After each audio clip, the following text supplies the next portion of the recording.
This is the new American media. All right, so here's what's going on. What we're going to do, Zach, let's combine the Browns and the Buckeyes, shall we? What happened against Cincinnati? Just, what did you see? What the heck Talk was about that? a tale of one quarter to the complete 180 for the other three quarters. Yeah. When they were up 13-0, I was like, okay, I wish they would have gotten in the end zone here, but I'm comfortable with a 13-point lead.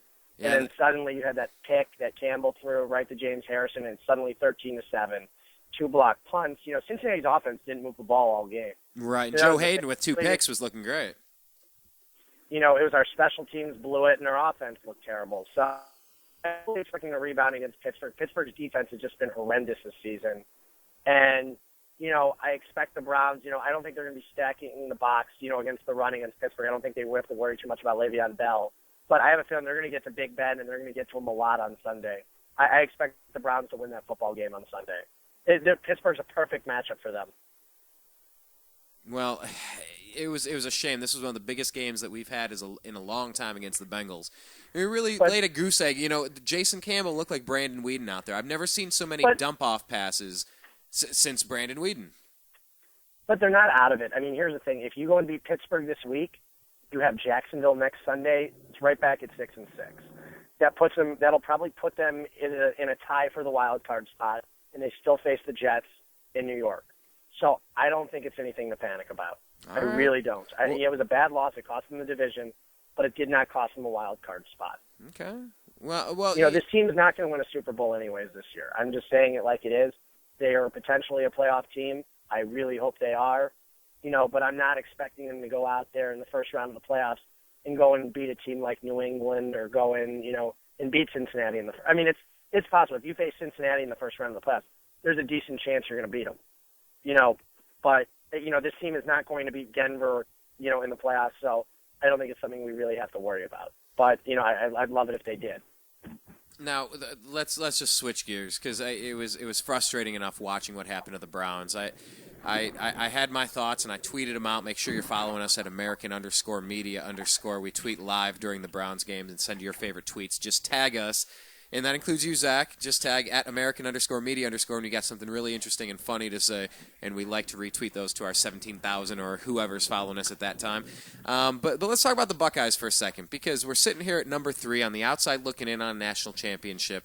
But, man, there's some crazy stuff going on with Florida State and their quarterback. How do you see this all playing out? First off, in the national championship hunt, and then we'll talk about the Buckeyes specifically. It's honestly, as every week goes by, the Buckeyes just get better and better, and their ranking drops and drops. It's just frustrating to see that. This is a 10-0 football team that's won 22 straight games now. Right. Yet people are still talking about them, as a mediocre football team. I just don't get it. It's not their fault that, people don't realize the schedule comes out 5 years in advance. When they scheduled Cal 4 or 5 years ago, who would have thought that Cal would have been, Cal was a team going to the Holiday Bowl a couple of years ago. They weren't a one-win football team, and that's the thing about them. You can't determine how good or bad a team's going to be, and people give them, about the Florida A&M game. Vanderbilt was supposed to be on the schedule. I know we've talked about that before, but it has to be stated that the Buckeyes, I still think they would steamroll Baylor. I really do. I think they would beat Baylor. I don't know, I think they can compete on a neutral field with Bama or Florida State. I don't know if they would necessarily beat them, but I'm telling you it would be a close game. Well, let me just say that. Let me just say this: Mississippi State, they're 4-6. Alabama last week beat them by 20-7, barely getting past Mississippi State. So, I mean, for everyone just thinking Alabama's untouchable, and for nitpicking the Ohio State schedule, I don't know. I guess the playoff system couldn't get here fast enough, Zach, for me. No, it's too bad. It's too bad it came a year late because right now, if you're looking at 4, I mean, I can tell you hell is going to be risen up if Baylor, let's say Florida State or Alabama loses a game, and Baylor jumps Ohio State and gets in the national title game. Baylor can't even sell out their own stadium. I mean, it is going to be nuts if Ohio State doesn't get into the national title game. I can tell you that right now. I mean, Baylor doesn't deserve to be there over Ohio State. Well, and that's one thing that's incredibly frustrating about it. Well, but this kind of reminds me of back when Jim Tressel, it was the same situation with Miami and there were a bunch of teams ahead of us. I remember it was one weekend there were like 3 or 4 teams ahead of us that lost, and all the dominoes started clicking, and there we were. It always happens, though. I mean, like I said, there's been one time, and it was 2003 when we've had 3 undefeated teams, and that was USC, Oklahoma, and Auburn. And Auburn got left out. That was when Jason Campbell was the starting quarterback. Ah, there he is. And Cadillac Williams and Ronnie Brown were the starting running backs for Auburn. Okay? I do not think that will happen again. I tend to think Baylor's going to get knocked off this weekend against Oklahoma State. And a lot of people are calling that one. A lot of people are calling that Baylor's going Baylor down has to a really State. tough schedule down the stretch, and I think it's going to be very tough for them to stay undefeated. And Ohio State, like I said, Ohio State still has one match. You just have to pray that Michigan State goes out there and blows away their next few opponents to get into the Big Ten. And we need Wisconsin to keep winning too. Yeah. And as long as Michigan State is, if Baylor loses or Oklahoma State loses, no matter what happens, is Michigan State jumps. As long as they take care of their own business, Michigan State will move up. There's all these top 10 teams that will be facing each other. Auburn or Alabama. If Auburn loses to Bama, then that means Auburn will fall down and Michigan State will jump them. So Michigan State, as long as they keep taking care of their business, will be a top 8 to 10 football team by the time they face Ohio State. And if Ohio State can go in there and clean their clocks in the Big Ten title game, which is a real possibility, then, maybe it's over. Maybe then you're like, okay. Because, who's Florida State beaten this year other than Clemson? They don't have any other quality wins on their schedule other than Clemson. They've beaten one ranked team. Miami's no longer ranked. Miami almost lost to North Carolina. They almost lost to Wake Forest. Or did they? I don't know. Miami's had, I believe, 3 losses now. So, they're no longer ranked. Florida State's beaten one ranked opponent. Well, you know what? I'm looking on top of that. You're going to have the Crimson Tide playing Auburn at the end of the season. I mean, that's a number 1 versus number 6. That's a possibility. And without that crazy final play to win the game, Auburn's a 2-loss team, but Auburn could take down Alabama. I mean, Auburn's defense is really bad, though, and that's the problem. I don't know if they can stop him. I still remember the game a couple of years ago when Cam Newton was the quarterback, and I remember they got down. They got down early. They were down 21-0 at halftime, and Auburn came right back. It's almost the same thing with Bama now. It's almost the opposite. Looking at it, going, if Auburn's up by 3 touchdowns, can they sustain a lead and hold it? And that's the one thing that worries me about, and some about Bama. Bama plays a ball control offense a lot of the time, where they do a really nice heavy run and a little mix of pass. And Auburn has that all or nothing. Auburn has that, that big time offense. So, it remains to be seen, but I just don't know if Auburn can stop Alabama. That's the problem. Now, where are the people who are clamoring for Northern Illinois and Fresno State to be in the national championship talks? I don't think you have any of those people other than Northern Illinois and Fresno State fans. But they're undefeated, Zach. They're undefeated. The system is flawed. I think Wisconsin would clean both of their clocks. Yeah, I'm just saying that. It's too bad that Wisconsin got screwed out of a win against Arizona State earlier this year. That was garbage. What happened to them? And Michigan State could have just beaten Notre Dame. We know Michigan State would be the number 5 team in the country right now, and Wisconsin would be a top 10 team. It's just too bad. It didn't work out well, and then Ohio State's strength of schedule would suddenly skyrocket. Right. But that's not the case. We'll just have to see how things play out. But just give me a comment real quick before we let you go, Zach, about the Florida State quarterback. I mean, he's embroiled in some serious problems right now. Getting accused. Well, Winston. The question is, will Winston? I think the voters will be swayed. The coaches maybe even. Would Florida State drop in the Harris poll? I can tell you right now, Florida State without Jameis Winston isn't Florida State.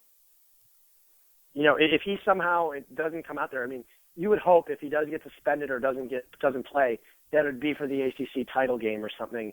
Where you go in there and you go, okay, now Florida State's off the clock. Ohio State jumps up. That's what, I really don't know what's going on in the Jameis Winston situation. I've read a little bit about it. I haven't gone into too much detail. I've been very busy taking care of my own stuff lately. So, I have been reading, there's a possible police cover-up I've seen. There's a lot going into this. So, it remains to be seen what's going to happen. But actually threatening the girl, saying, hey, this is a pretty big football town. You might want to be careful about putting that out there. It's like, really? Is this 1950? Now I don't know. I'm waiting to get the details. Just like the George Zimmerman thing, and God knows we saw what happened. I'm talking about Florida and cases where I want to. Well, he should be in jail, but that's all I'm saying. Yeah, and cases. You guys obviously a violent guy, and I understand the standard around law in Florida. It's terrible what happened to Trayvon Martin. I've given my side of the story what I thought happened. I don't want to sit here and go into it, but it's another case. Maybe George Zimmerman, the guy probably should be in jail. So yeah. I'm saying he should be in jail, not probably. He should be in jail. Well, it's one of those situations either way where I want to pause a little bit and gather some information before I run off at the mouth is where I'm coming at with. Well, I'm saying though, Florida State quarterback. Violence, he had a domestic violence issue with his wife a month or two ago. Now it's with his pregnant girlfriend. There's just all this stuff coming out, and it's like, could the Trayvon Martin thing have been prevented? Easily. If he would have just stayed in his car, the whole thing would have been prevented. But, Yeah, so, if this thing with the Florida State quarterback, if it hits the fan, do you think it might happen quick enough if it does happen? I think they're going to have to. I think it's going to have to. It will be so bad for college football, I can tell you right now. Yeah. If there's an Alabama-Florida State title game without Jameis Winston playing in that game, Florida State will get their clocks cleaned. Nobody wants to. I'm surprised the national media doesn't want to see Ohio State in that game because everybody hates Ohio State, rips on Ohio State. Wouldn't they just love to see Ohio State get torn to shreds in that game? Yeah, but that's Urban Meyer versus Nick Saban. That's a coaching duel for the ages. Oh, SEC versus SEC. You have the top two overall coaches in college football, and right. I say that they are the two top overall coaches. I don't think anybody's even in their category. Until Jim Tressel comes back. No, I still don't even put Tressel there. But if Pete Carroll was back in college, Pete Carroll would be there too. Okay, I'll give you Pete that. Carroll's one of the best coaches in college football. There's no doubt in my mind. Look what he did. Look what he did at USC. God, he was mayor. He was a Tressel. I love Pete Carroll.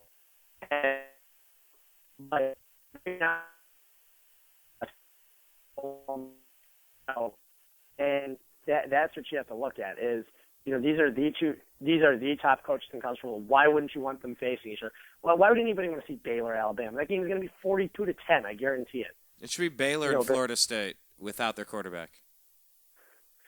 I would love to see that. I would love to see just Baylor, Florida State, Ohio State, Alabama. But how about like a battle royal where they do like a punt, pass, and kick competition for a championship? If there's that many undefeateds from major conference, just a punt, pass, and kick competition to determine the national championship with the Dr. Pepper. Can you pass it through this little circle or something? That'd be pretty sweet. So you got Drew Basil kicking the ball, Braxton Miller's accuracy. Okay, let's go on that one. Oh, wait, yeah, I don't know if I like that. We need coaching. We need to outsmart him because I don't know that'll work. All right, once again, Zach, you're the voice of reason. But, no, man, let's wrap it up for there. There's a lot of sports left to be played. The Cavs can still get their S together. The Buckeyes can still see one of those teams drop. Florida State or Alabama, I could see losing a game. Obviously, if we play Michigan State, that is going to be a tough game, but I see us coming out of there with a victory. And if we don't get a victory, we don't deserve to be in the national championship anyway. I just want to make one last comment about the Cavs. I'm not sitting here writing the Cavaliers off. I want that to be known. But in order for them to improve and turn around their season, changes do have to be made, starting with the rotation. Trades need to be made, or a trade needs to be made. There are some significant holes in this roster that we thought would be filled in the offseason, and thought that Earl Clark could fit, thought that Bennett could fit. And obviously some of these pieces just haven't meshed and they haven't worked out, and you realize some of these guys can't play their position. So, and that you realize Clark is more of a 4. Bennett's more of a nothing. And more of a nothing. Bynum should be coming off the bench, unless he's playing significant minutes. So, I'm sorry. Deion Waiters I'm sorry. playing with Irving. Yeah. Bennett is more of a nothing. He's a 0. Oh, that's terrible, but it's factual. It's accurate. I'm just looking back on it every day and go, what if the Cavaliers are drafted? I know Oladipo is not having an amazing rookie season, but what if the Cavaliers last year, when they had the potential to pull off the deal of Anderson Varejao for Eric Bledsoe and DeAndre Jordan, could you imagine a Bledsoe-Irving backcourt? Oh my God, it would have been filthy. Yeah, but Bledsoe healthy. That's a crapshoot. That would have been. Bledsoe's more healthy than not. He's not Eric Gordon.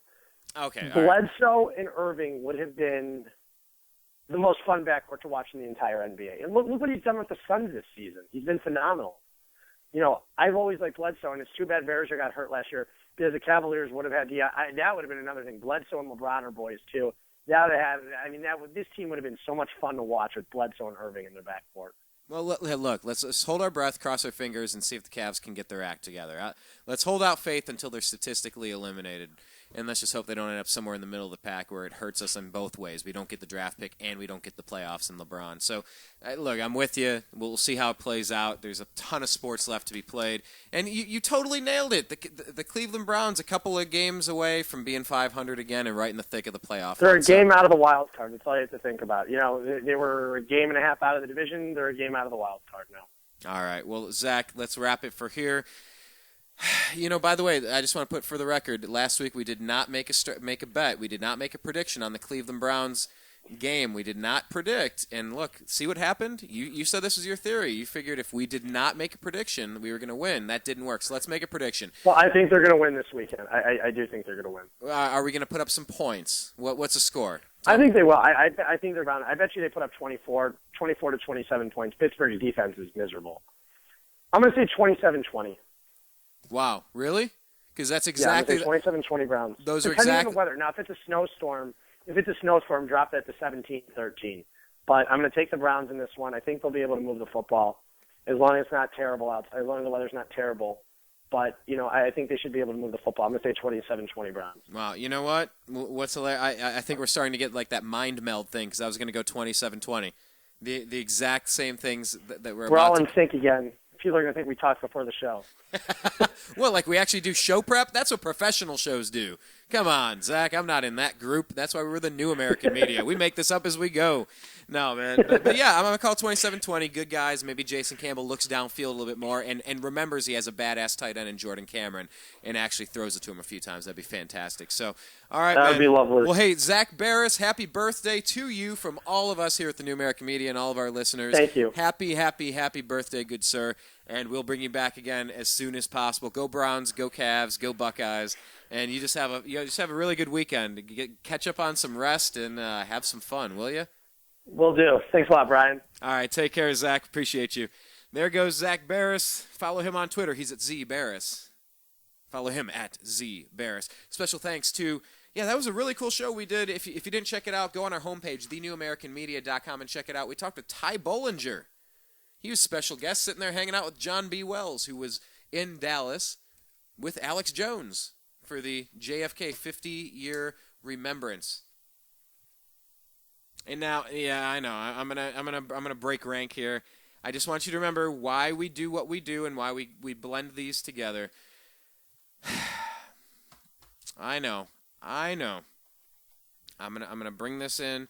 This isn't going to just be sports. I just want to remind you what happened to go 50 years ago today, because this is kind of important. John F. Kennedy, the President of the United States, was murdered on TV, live. Horrible. Now, I'm all for trading out our current regime. I think we'd be doing so much better. I think that the corruption levels are through the roof. But I would never want to see an assassination like this. It's just horrible to imagine whether you agree with somebody's politics or not. I'm going to leave you on the Unhappy Hour show with this. I'm going to play this for you. Just check out this first minute. I'm not going to play the full 15 minutes. But radio microphones were present at a Boston Symphony Orchestra concert when some news came through the wire. Thanks to NPR for telling me this story, and I shed a couple tears listening to this on the radio the other day. I want to play it for you. Real quick, check out our homepage, thenewamericanmedia.com. Follow us on Twitter at American_media_. Search for us on Facebook at The New American Media with spaces in between, The New American Media, and like our page. And subscribe to our YouTube channel, youtube.com/The New American Media. My name's Brian Engelman. You've been listening to The Unhappy Hour and Agree to Disagree. Here it is. Let me just read it to you. On November 22nd, 1963, conductor Eric Leinsdorf was leading the regular Friday afternoon BSO, Boston Symphony Orchestra concert at Symphony Hall. Before the program began, it had been reported across the nation that President John F. Kennedy had been shot by a sniper while riding in a motorcade in Dallas. It was known, too, that his injuries were serious, but that was all the information that was available. During the first half of the concert, what was feared became confirmed. Kennedy's wounds were fatal. Monitoring news reports backstage at Symphony Hall, orchestra officials determined to continue the concert, but with a change in the program. Librarians pulled orchestral parts to Beethoven's Eroica, if I'm saying that correctly, funeral march from the shelves and brought them down to the stage door. After learning of the tragedy himself backstage, Leinsdorf walked back on stage, relayed word to the audience, and led the BSO in a work in tribute to the nation's fallen leader. From me to you, I hope we never go through this again as a country. I hope we finally figure out what really happened. I'm not buying the single shooter theory. In Dallas, 50 years ago. In a world before cell phones, imagine taking this in at a symphony concert and listen to the crowd reaction. Thanks for listening. Ladies and gentlemen, we have a press report over the wires. We hope that it is unconfirmed, but we have to doubt it, that the President of the United States has been the victim of an assassination.